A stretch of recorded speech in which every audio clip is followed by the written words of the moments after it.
Hi hello ಎಲ್ಲರೂ ಹೇಗಿದ್ರೆ ಎಲ್ಲರೂ ಚೆನ್ನಾಗಿದ್ರೆ ಅಂತ ಅಂದ್ಕೊಂಡಿದ್ದೀನಿ. ಇದು ಸ್ಯಾಟರ್ಡೆ ಮಾರ್ನಿಂಗು. ಹಾಗೆ ಇಡ್ಲಿ ಮಾಡಿದ್ದೆ ಇವತ್ತು. ಇಡ್ಲಿ ಜೊತೆಗೆ ಸ್ವಲ್ಪ ವಡೆನೂ ಕೂಡ ಮಾಡೋಣ ಅಂತ ಅಂದ್ಕೊಂಡಿದ್ದೀನಿ. ಅದ್ರ ಜೊತೆಗೆ ಬರೀ ಚಟ್ನಿ ಅಷ್ಟೇ ಮಾಡಿರೋದು, ಸಾಂಬಾರು ಮಾಡೋದಕ್ಕಾಗಿಲ್ಲ. ಆಲ್ರೆಡಿ ಟೈಮಾಗಿ ಹೋಗಿತ್ತು. ಇವ್ರದ್ದು ಪೇರೆಂಟ್ಸ್ ಮೀಟಿಂಗ್ ಇತ್ತು ನಮ್ಮ ಪ್ರಕೃತಿದು. ಸೊ ಹಾಗಾಗಿ ಬೇಗನೆ ಹೋಗಬೇಕಿತ್ತಲ್ವ, ಅದಕ್ಕಾಗಿ ಬರೀ ಚಟ್ನಿ ಅಷ್ಟೇ ಮಾಡಿದೆ. ಹಾಗೆ ವಡೆನೂ ಕೂಡ ಬೇಕು ಅಂತ ಹೇಳ್ತಾ ಇದ್ಲು ನನ್ನ ಮಗಳು. ಹಾಗೆ ವಡೆನೂ ಮಾಡಿಕೊಡ್ತಾ ಇದ್ದೀನಿ. ಹೊರಗಡೆ ಅಂತೂ ತುಂಬಾ ಕೋಲ್ಡ್ ಇದೆ, ತಣ್ಣಗೆ ಬೀಸ್ತಾ ಇರುತ್ತೆ ಗಾಳಿ. ಯಾವಾಗಲೂ ಮಳೆ ಅಂತೂ ಬಂದಿಲ್ಲ, ಆದರೆ ಬಟ್ ಗಾಳಿ ಮಾತ್ರ ಸಿಕ್ಕಾಪಟ್ಟೆ ಇರೋದ್ರಿಂದ ಹಿಂಗೆ ಹೊರಗಡೆ ಎಲ್ಲ ಹೋಗಿ ಬಂದಿರೋದಕ್ಕೆ ಸ್ವಲ್ಪ ಕೋಲ್ಡ್ ಆಗಿಬಿಟ್ಟಿದೆ. ಮಾತಾಡೋದಕ್ಕೆ ಆಗ್ತಾಯಿಲ್ಲ, ಆ ಥರ ಆಗ್ತಾಯಿದೆ. ಇಡ್ಲಿ ವಡೆ ಎರಡು ಕೂಡ ರೆಡಿ ಮಾಡಿದೆ. ಈಗ ಟಿಫನ್ ಹಾಕ್ಕೊಟ್ಟಿದ್ದೆ, ಎಲ್ಲರಿಗೂ ಕೂಡ ಟಿಫನ್ ತಿಂತಾಯಿದ್ರು. ಹಾಗೆ ನಾನು ಕೂಡ ಬ್ರೇಕ್ಫಾಸ್ಟ್ ಮಾಡ್ಕೊತಾ ಇದ್ದೀನಿ. ವಡೆ ಅಂತೂ ತುಂಬ ಚೆನ್ನಾಗಿತ್ತು. ಲಾಸ್ಟ್ ಟೈಮು ಸ್ವಲ್ಪ ಗಟ್ಟಿ ಆಗಿಬಿಟ್ಟಿತ್ತು. ಯಾಕೆ ಅಂತಂದರೆ ಅದನ್ನು ಬಿಸಿನೀರಲ್ಲಿ ನೆನೆ ಇಟ್ಬಿಟ್ಟಿದ್ದೆ ನಾನು ಉದ್ದಿನಬೇಳೆನ, ಹಾಗಾಗಿ ಅಷ್ಟೊಂದು ಚೆನ್ನಾಗಾಗಿರಲಿಲ್ಲ. ಯಾವಾಗಲೂ ನಾನು ಚೆನ್ನಾಗಿ ನೆನೆಸ್ಬಿಟ್ಟೆ ಮಾಡ್ತಾಯಿದ್ದೆ. ಲಾಸ್ಟ್ ಟೈಮ್ ಅರ್ಜೆಂಟಿಗೆ ನೆನೆ ಹಾಕಿರೋದಕ್ಕೆ ಅಷ್ಟೊಂದು ಚೆನ್ನಾಗಾಗ್ತಿರಲಿಲ್ಲ. ಹಾಗೆ ಸ್ಕೂಲ್ ಹತ್ರ ಹೋಗಿ ಬಂದ್ವಿ. ಅವಳದು ಟೆಸ್ಟ್ ಪೇಪರ್ ಎಲ್ಲ ಕೊಟ್ಟಿದ್ದರು, ಅದನ್ನೆಲ್ಲ ನೋಡ್ತಾಯಿದ್ದೆ. ಎಲ್ಲೆಲ್ಲಿ ರಾಂಗ್ ಮಾಡಿದ್ದಾಳೆ, ಎಲ್ಲೆಲ್ಲಿ ಕರೆಕ್ಟಾಗಿ ಮಾಡಿದ್ದಾಳೆ. ಮ್ಯಾಥ್ಸಲ್ಲೆಲ್ಲ ಚೆನ್ನಾಗಿ ತೆಗೆದಿದ್ಲು, ಬಟ್ ಇಂಗ್ಲೀಷಲ್ಲಿ ಸ್ವಲ್ಪ ಗ್ರಾಮರಲ್ಲಿ ಒಂದು ಸ್ವಲ್ಪ ಮಾರ್ಕ್ಸ್ ಕಡಿಮೆ ಆಗಿತ್ತು. ಹಾಗೆ ಅವ್ರ ಮೇಡಮ್ ಹತ್ರ ಮಾತಾಡಿಕೊಂಡು ಪೇರೆಂಟ್ಸ್ ಮೀಟಿಂಗ್ ಮುಗಿಸ್ಕೊಂಡು ಮನೆಗೆ ಬಂದ್ವಿ. ಹಾಗೆ ನೈಟ್ ಅಡುಗೆಗೆ ಕೋಸು ಪಲ್ಯ ಮಾಡ್ತಾಯಿದ್ದೀನಿ. ಕೋಸು ಪಲ್ಯ ಜೊತೆಗೆ ರೊಟ್ಟಿ ಮಾಡೋಣ ಅಂತ ಅಂದ್ಕೊಂಡಿದ್ದೀನಿ. ಇತ್ತೀಚೆಗೆ ಚಪಾತಿ ತುಂಬಾ ಕಡಿಮೆ ಮಾಡ್ತಾಯಿದ್ದೀನಿ. ಆದಷ್ಟು ಜಾಸ್ತಿ ವಾರದಲ್ಲಿ ಒಂದು 3-4 ದಿನ ರೊಟ್ಟಿನೇ ಆಗ್ತಾಯಿದೆ. ಯಾಕೋ ಗೊತ್ತಿಲ್ಲ, ರೊಟ್ಟಿ ಮಾಡಬೇಕಂದ್ರೆ ತುಂಬ ಇಷ್ಟ ಆಗ್ತಾಯಿದೆ. ಬೇಗನೂ ಆಗಿಬಿಡುತ್ತೆ ಅಂತಲೋ ಏನೋ ಗೊತ್ತಿಲ್ಲ. ನನಗೆ ಚಪಾತಿಗಿನ್ನ ರೊಟ್ಟಿನೇ ತುಂಬ ತಿನ್ನೋದಕ್ಕೂ ಕೂಡ ಇಷ್ಟ ಆಗ್ತಾಯಿದೆ. ಹಾಗೆ ನನ್ನ ಮಗಳು ಕೇಳಿದರೆ ಮಾತ್ರ ಚಪಾತಿ ಮಾಡ್ತೀನಿ. ಅವಳು ಕೂಡ ಇತ್ತೀಚೆಗೆ ನಮ್ಮ ರೊಟ್ಟಿ ಮಾಡು ಅಂತ ಕೇಳ್ತಾಳೆ. ಹಾಗಾಗಿ ನಾನು ಜಾಸ್ತಿ ರೊಟ್ಟಿನೇ ಮಾಡ್ತಾಯಿದ್ದೀನಿ. ಹಾಗೆ ಎಲ್ಲ ಥರ ಪಲ್ಯನೂ ಕೂಡ ರೊಟ್ಟಿಗೆ ತುಂಬಾ ಟೇಸ್ಟ್ ಕೊಡುತ್ತೆ. ಸೊ ಹಾಗಾಗಿ ಆದಷ್ಟು ರೊಟ್ಟಿನೇ ಮಾಡಿಬಿಡೋಣ, ಬೇಗ ಆಗಿಬಿಡುತ್ತೆ ಅಂತಂದು ಮಾಡ್ತಾಯಿರ್ತೀನಿ. ಸೊ ನೈಟ್ ಕೂಡ ರೊಟ್ಟಿ ಮಾಡಿಕೊಂಡು ಊಟ ಮಾಡ್ತಾಯಿದ್ದೀವಿ. ರೊಟ್ಟಿ ಜೊತೆ ಅಂತೂ ತರಕಾರಿ, ಯಾವುದಾದ್ರೂ ಒಂದು ತರಕಾರಿ, ಈರುಳ್ಳಿ ಇಲ್ಲ ಸೌತೆಕಾಯಿ, ಮೂಲಂಗಿ ಏನಾದರೂ ಇರಲೇಬೇಕು. ಅದ್ರ ಜೊತೆ ಚಟ್ನಿ, ಕೆಂಪು ಚಟ್ನಿ ಇಲ್ಲ ಶೇಂಗಾ ಪೌಡರು, ಈ ರೀತಿ ಇಟ್ಕೊಂಡು ತಿಂದರೆ ತುಂಬ ಚೆನ್ನಾಗಿರುತ್ತೆ. ಹಾಗೆ ಇದು ನೆಕ್ಸ್ಟ್ ಡೇ ಅಂದರೆ ಸಂಡೇ ಮಾರ್ನಿಂಗು. ಈ ಗಿಡದಲ್ಲಿ ಇದೆ ಮೊದಲನೇ ಬಾರಿ ಹೂ ಬಿಟ್ಟಿರೋದು, ನೋಡ್ತಾ ಇರ್ಬೋದು. ಇದು ಈ ರೀತಿಯಾದ ದಾಸವಾಳ ಗಿಡ, ಅಂದರೆ ಫುಲ್ಲು ರೌಂಡಾಗಿ ಪೂರ್ತಿಯಾಗಿ ದಳ ಬಂದಿರುತ್ತೆ. ಈ ಕಡೆದಿರೋದು ಸಿಂಗಲ್ ದಳದ್ದು. ಇದು ಮಾತ್ರ ಪೂರ್ತಿ ಗುಲಾಬಿ ಹೂ ಥರ ಬಿಟ್ಟಿರುತ್ತೆ. ಇದು ತುಂಬ ಚೆನ್ನಾಗಿ ಮೊಗ್ಗುಗಳು ಬಂದಿದೆ, ನೋಡ್ತಾ ಇರ್ಬೋದು. 1-2 ಮೊಗ್ಗು ಎಕ್ಸ್ಟ್ರಾ ಕೂಡ ಬಂದಿದೆ ಅದೇ ಜಾಗದಲ್ಲಿ. ಫಸ್ಟ್ ಹೂ ಬಂದಿರೋದು. ಸೊ ನನ್ನ ಮಗ ಆಲ್ಮೋಸ್ಟ್ ಒಂದು 6:15ಗೆ ಎದ್ಬಿಟ್ಟಿದ್ದಾನೆ ಇವತ್ತು. 6:30 ಒಂದು 7 ಗಂಟೆ ಆಗಿತ್ತು ಅಷ್ಟೊತ್ತಿಗೆ ಎದ್ಬಿಟ್ಟಿದ್ದಾನೆ. ಎದ್ದು ಅವನು ಕೂಡ ಹೊರಗಡೆ ಎಲ್ಲ ಬರ್ಡ್ಸ್ ಎಲ್ಲ ಹೋಗ್ತಾ ಇರುತ್ತಲ್ವ, ಅದು ನೋಡ್ತಾ ಇರ್ತಾನೆ. ಅವನಿಗೆ ಖುಷಿ, ಕ್ಲಾಪ್ ಮಾಡ್ತಾ ಇದ್ದಾನೆ, ನೋಡ್ತಾ ಇರ್ಬೋದು. ಹಾಗೆ ಬೆಳಗ್ಗೆ ಎದ್ದು ಫಸ್ಟ್ ಹಾಲನ್ನು ಕಾಯೋದಕ್ಕೆ ಅಂತ ಇಡ್ತಾಯಿದ್ದೀನಿ. ಹಾಲನ್ನ ಕಾಯಿಸ್ಬಿಟ್ಟು ನನ್ನ ಮಗನಿಗೆ ಹಾಲು ಕೊಡಬೇಕು. ಯಾಕಂದರೆ ನೈಟು ಸ್ವಲ್ಪ ಅಷ್ಟೊಂದು ಚೆನ್ನಾಗಿ ಊಟ ಮಾಡಲಿಲ್ಲ. ಅವನಿಗೆ ಸ್ವಲ್ಪ ಫೀವರ್ ಇತ್ತು ಒಂದು 2 ಡೇಸಿಂದನೂ. ಹಾಗಾಗಿ ಸರಿಯಾಗಿ ಊಟ ಮಾಡ್ತಾ ಇರಲಿಲ್ಲ. ಹಾಗಾಗಿ ನೈಟ್ ಏನೂ ತಿಂದಿಲ್ಲ ಅಂತ ಬೇರೆ ಎದ್ದಿದ್ದಾನೆ ಇವತ್ತು ಅಂತ ಹಾಲು ಕೊಡ್ತಾಯಿದ್ದೆ. ಅವ್ರ ಅಕ್ಕಂಗೆ ಕೋಲ್ಡ್ ಆಗಿಬಿಟ್ಟಿತ್ತು. ಸೊ ಹಾಗಾಗಿ ಅವನಿಗೂ ಕೂಡ ಕೋಲ್ಡು ಲೈಟಾಗಿತ್ತು. ಅಂದರೆ ಕೆಮ್ಮು ಬಂತು ಸ್ಟಾರ್ಟಿಂಗು. ಕೆಮ್ಮಿಂದ ಅದು ಕಫ ಜಾಸ್ತಿಯಾಗಿ ಕೋಲ್ಡಾಗಿ ಇವಾಗ ಒಂಥರ ನೀನು ನೆಬ್ಲೈಸೇಷನ್ ಕೊಡಬೇಕು ಆ ರೀತಿ ಆಗಿಬಿಟ್ಟಿದೆ. ಉಸಿರಾಡೋಕ್ಕೆ ಸ್ವಲ್ಪ ಪ್ರಾಬ್ಲಮ್ ಆಗುತ್ತೆ ಕಫ ಕಟ್ಕೊಂಡ್ಬಿಟ್ಟು. ತುಂಬಾ ಕಷ್ಟಪಡ್ತಾನೆ. ಕಫ ಜಾಸ್ತಿಯಾಗಿ ಜ್ವರ ಆಗಿರುತ್ತಲ್ವ, ಹಾಗಾಗಿ ಕಿರಿಕಿರಿ ಮಾಡೋದು ಎಲ್ಲ ಜಾಸ್ತಿ ಆಗಿಬಿಟ್ಟಿದೆ. ನೈಟ್ ಕೂಡ ಸರಿಯಾಗಿ ಮಲಗಿರಲಿಲ್ಲ. ಇವಾಗ ಹೊಟ್ಟೆ ಹಸಿವಾಗಿದೆ ಅಂತ ಸ್ವಲ್ಪ ಬೇಗನೆ ಎದ್ಬಿಟ್ಟಿದ್ದಾನೆ. ಬೆಳಿಗ್ಗೆ ತಿಂಡಿಗೆ ಸಂಡೇ ಅಲ್ವಾ, ಹಾಗಾಗಿ ಸ್ವಲ್ಪ ಲೈಟಾಗಿ ಉಪ್ಪಿಟ್ಟು ಏನಾದರೂ ಮಾಡೋಣ ಅಂತ ಅಂದ್ಕೊಂಡು ಮಾಡ್ತಾಯಿದ್ದೀನಿ. ಬೇಗ ಆಗೋವಂಥದ್ದು, ಸ್ವಲ್ಪ ಲೇಟಾಗಿ ಎದ್ದಿರ್ತೀವಲ್ವ ಹಾಗಾಗಿ. ಸೊ ಉಪ್ಪಿಟ್ಟು ಕೂಡ ರೆಡಿ ಆಯಿತು. ಉಪ್ಪಿಟ್ಟು ಜೊತೆಗೆ ಸ್ವಲ್ಪ ಖಾರ ತಂದಿದ್ರು ಹಿಂದಿನ ದಿನ, ಅದ್ರ ಜೊತೆಗೆ ಸ್ವಲ್ಪ ಚಕ್ಲಿ ಇದನ್ನು. ಹಾಗೆ ಟಿಫನ್ ಆದಮೇಲೆ ನನ್ನ ಮಗಳು ಕಲ್ಲಂಗಡಿ ಹಣ್ಣು ಬೇಕು ಅಂತ ಹಠ ಮಾಡ್ತಾಯಿದ್ಲು. ಅವ್ರ ಪಪ್ಪ ಹತ್ರ ಜಗಳ ಮಾಡಿ ತರಿಸ್ಕೊಂಡಿದ್ದಾಳೆ. ಕೋಲ್ಡ್ ಆಗಿದೆ, ಬೇಡ ತಿನ್ನಬೇಡ ಅಂದರೂ ಕೇಳ್ತಾ ಇಲ್ಲ. ಸ್ವಲ್ಪ ಲೈಟಾಗಿ ಆಗಿದೆ ಅವಳಿಂದ, ಇವನಿಗೂ ಕೂಡ ಕೋಲ್ಡ್ ಆಗಿಬಿಟ್ಟಿದೆ. ಏನಂದರೂ ಕೇಳ್ತಾಯಿಲ್ಲ, ತುಂಬಾ ಹಠ ಮಾಡ್ತಾರೆ ಗೊತ್ತಲ್ವ ಮಕ್ಕಳು. ನಿಮ್ಮ ಮನೇಲೂ ಹಿಂಗೆ ಹಠ ಮಾಡ್ತಾರೆ ಅಂತ ಅಂದ್ಕೊತೀನಿ. ಮಕ್ಕಳು ಏನು ತಿನ್ನಬೇಡ ಅಂತೀವೋ ಅದೇ ತಿಂತಾರೆ. ಏನು ಮಾಡೋಕ್ಕಾಗಲ್ಲ. ದೊಡ್ಡವರಾದ್ಮೇಲೆ ನಾವೇ ಅವ್ರ ಮಾತು ಕೇಳಬೇಕು, ಅವ್ರು ನಮ್ಮ ಮಾತು ಕೇಳೋದೇ ಇಲ್ಲ. ಆ ಥರ ಆಗೋಗಿದೆ. ನಾನು ಫ್ರಿಜ್ಜಲ್ಲೆಲ್ಲ ಇಟ್ಟಿರಲಿಲ್ಲ ಹಣ್ಣು, ಹಾಗಾಗಿ ತಿನ್ನಲಿ ಬಿಡು ಮತ್ತೇನು ಮಾಡೋದು ಅಂತಂದು ಹೆಚ್ಚಿಕೊಟ್ಟೆ. ಹಾಗೆ ಕೆಲವೊಂದು ಐಟಮ್ ಎಲ್ಲ ತರೋದಿತ್ತು, ಹಾಗಾಗಿ ರಿಲಯನ್ಸ್ಗೆ ಹೋಗೋಣ ಅಂತಂದು ಹೋಗ್ತಾ ಇದ್ದೀವಿ. ಅವ್ರ ಅಕ್ಕನೇ ಶೂ ಹಾಕ್ತೀನಿ ಅಂತಂದು ಅವಳೇ ಶೂಸ್ನ ಹಾಕ್ತಾ ಇದ್ದಾಳೆ ಅವನಿಗೆ. ಅದಂತೂ ತುಂಬ ಖುಷಿ ಅವಳಿಗೆ ಶೂ ಹಾಕೋದು, ಅವನಿಗೆ ಟೋಪಿ ಹಾಕೋದಂದರೆ ಎಲ್ಲರೂ ಹೋಗ್ಬೇಕಂದ್ರೆ ಫುಲ್ ಖುಷಿ ಅವಳಿಗೆ. ಬಟ್ ಅವನ್ನ ಕರ್ಕೊಂಡು ಹೋಗ್ತಾ ಇಲ್ಲ, ಅವನ್ನ ಅಮ್ಮ ಮನೆಯಲ್ಲೇ ಬಿಟ್ಟು ಹೋಗ್ತಾ ಇದ್ದೀವಿ. ಅವನಿಗೆ ಸ್ವಲ್ಪ ಕೋಲ್ಡ್ ಆಗಿದೆ ಅಲ್ವಾ, ಆಮೇಲೆ ತುಂಬ ಹೊತ್ತು ಹೊರಗಡೆ ಇರೋದು ಇಲ್ಲ, ಅವನು ಕಿರಿಕಿರಿ ಮಾಡೋಕ್ಕೆ ಸ್ಟಾರ್ಟ್ ಮಾಡ್ತಾನೆ. ನಾವು ಹೋದರೆ 1 ಅವರ್ 1.5 ಅವರ್ ಆಗಿಬಿಡುತ್ತೆ ಹೋಗಿ ವಾಪಸ್ ಬರೋ ಅಷ್ಟರಲ್ಲಿ. ಸ್ವಲ್ಪ ಆಟ ಮಾಡೋಕ್ಕೆ ಸ್ಟಾರ್ಟ್ ಆದರೆ ನಮಗೂ ಅಲ್ಲಿ ಕರೆಕ್ಟಾಗಿ ಏನೋ ತೊಗೊಳಕ್ಕೆ ಆಗೋದಿಲ್ಲ.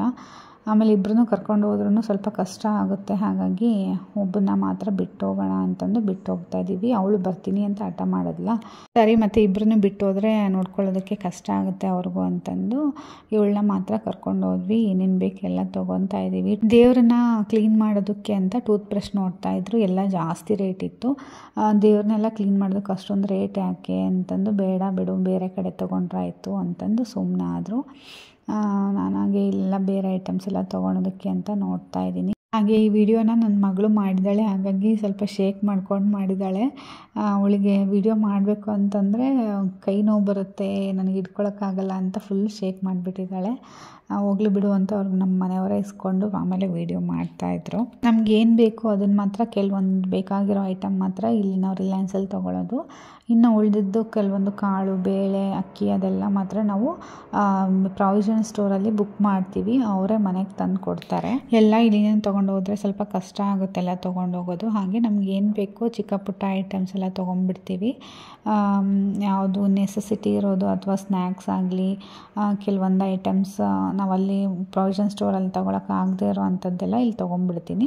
ಅಂದರೆ ಕೆಲವೊಂದು ಆಫರ್ ಎಲ್ಲ ಇರುತ್ತೆ ಇಲ್ಲಿ ರಿಲಯನ್ಸಲ್ಲಿ, ಸೊ ಹಾಗಾಗಿ ಅಂಥರ ಐಟಮ್ಸ್ ಎಲ್ಲ ತೊಗೊಂಡ್ಬಿಡ್ತೀನಿ. ಆಮೇಲೆ ಸ್ನ್ಯಾಕ್ಸ್ ಎಲ್ಲ ನಾವು ತೊಗೊಳ್ಳೇಬೇಕಾಗುತ್ತೆ, ಮಕ್ಕಳಿಗೆ ಡೈಲಿ ಏನಾದರೂ ಬಿಸ್ಕೆಟ್ ಆಗಲಿ ಚೀಸು ಪನ್ನೀರು ಆಗಲಿ ಈ ಥರದ್ದು ಕಾರ್ನ್ಫ್ಲೆಕ್ಸು ಬೇಕಾಗುತ್ತೆ, ಓಟ್ಸು ಈ ಥರದ್ದೆಲ್ಲ ಕೆಲವೊಂದು ಆಫರ್ಸ್ ಇರುತ್ತೆ. ಸೊ ಹಾಗಾಗಿ ನಾವು ಬಾತ್ರೂಮ್ ವಾಶ್ ಮಾಡೋಕ್ಕೆ ಹ್ಯಾಂಡ್ ವಾಶು ಈ ಥರದ್ದೆಲ್ಲ ಆಫರ್ಸ್ ಇರುತ್ತೆ.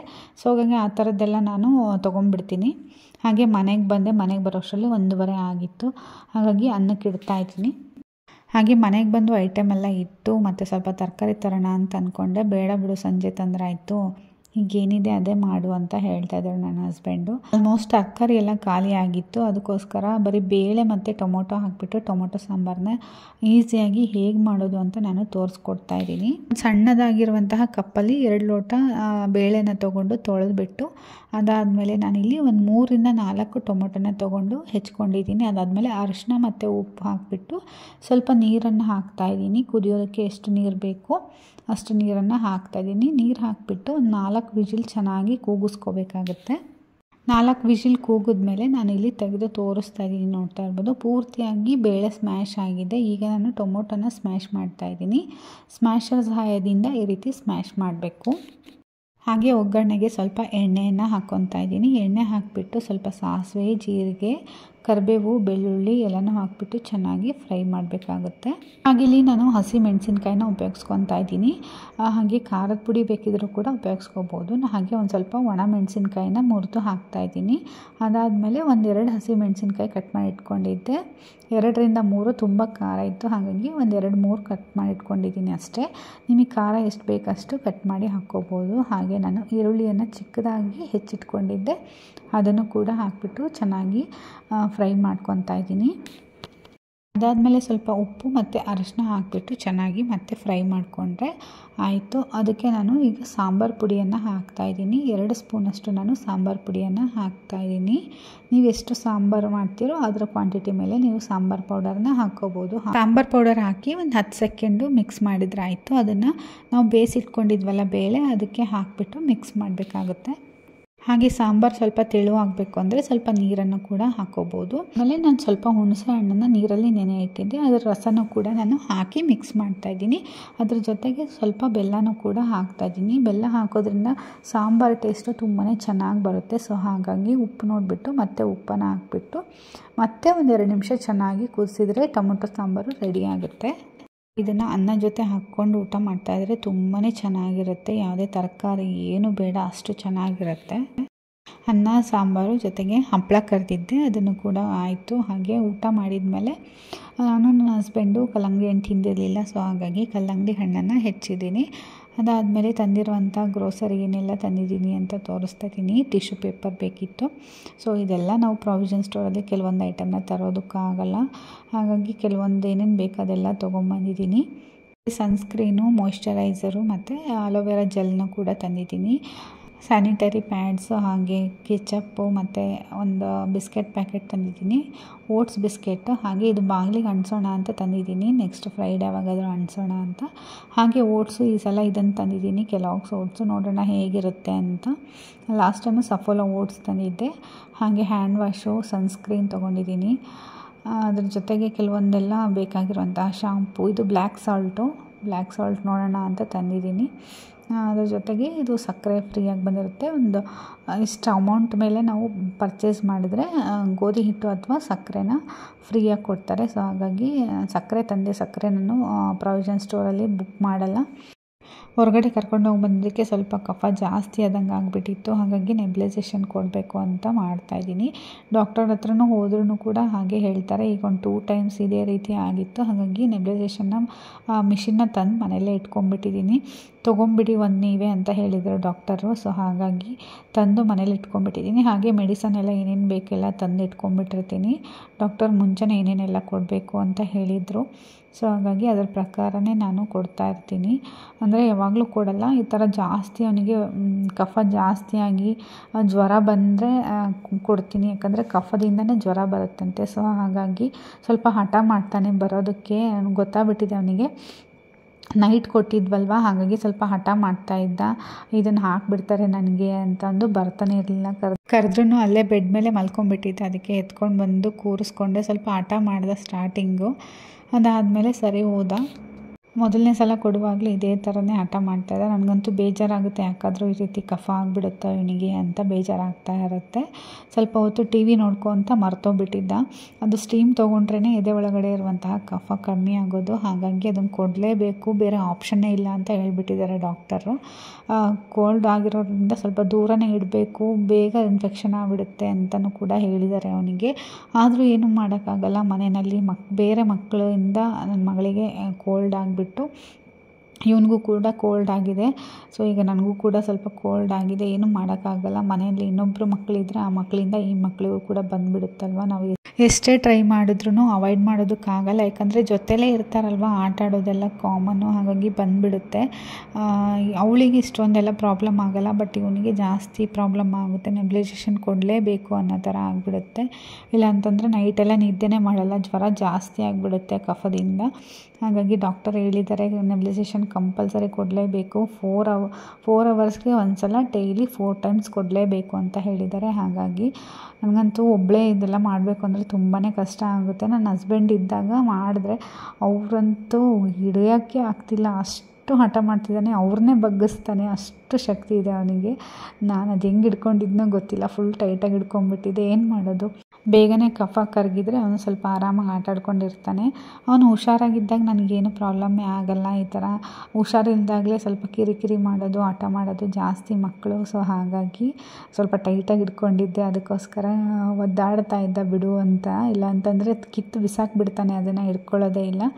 ನನ್ನ ಹಸ್ಬೆಂಡ್ ಇದ್ದಾಗಾದರೆ ಇಬ್ಬರು ಸೇರಿ ಹಿಡ್ಕೊಂಡ್ಬಿಟ್ಟಿರ್ತೀವಲ್ವ, ಅಷ್ಟೊಂದು ಅವನಿಗೆ ಅಲ್ಲಾಡೋಕ್ಕಾಗಲ್ಲ. ಇಲ್ಲಾಂದರೆ ನಾನು ಒಬ್ಬಳೇ ಹಿಡ್ಕೊಳ್ಳೋ ಸ್ವಲ್ಪ ಕಷ್ಟ ಆಗುತ್ತೆ. 1-2 ದಿನ ಅಭ್ಯಾಸ ಆಗಿಬಿಡುತ್ತೆ ಅವನಿಗೂ, ಸುಮ್ಮನೆ ಕೂತ್ಕೊಂಡ್ಬಿಡ್ತಾನೆ. ಇವಾಗ ಮತ್ತೆ ಮರ್ತುಬಿಟ್ಟಿದ್ದಾನೆ ತೊಗೋಬೇಕು ಮಾಡಬೇಕು ಅನ್ನೋದು. 1-2 ಟೈಮ್ಸ್ ಕೊಟ್ಟರೆ ಅಡ್ಜಸ್ಟ್ ಆಗಿಬಿಡ್ತಾನೆ ಅವನು ಅಲ್ಲಿಗೆ. ಹಂಗೂ ಹಿಂಗೂ ಟಿ ವಿ ಹಾಕಿ ಮುಗಿಸ್ದೆ. ಅವನು ಫುಲ್ ಖುಷಿಯಾಗಿ ಎದ್ದೋದ ಆಯಿತು ಅಂತ.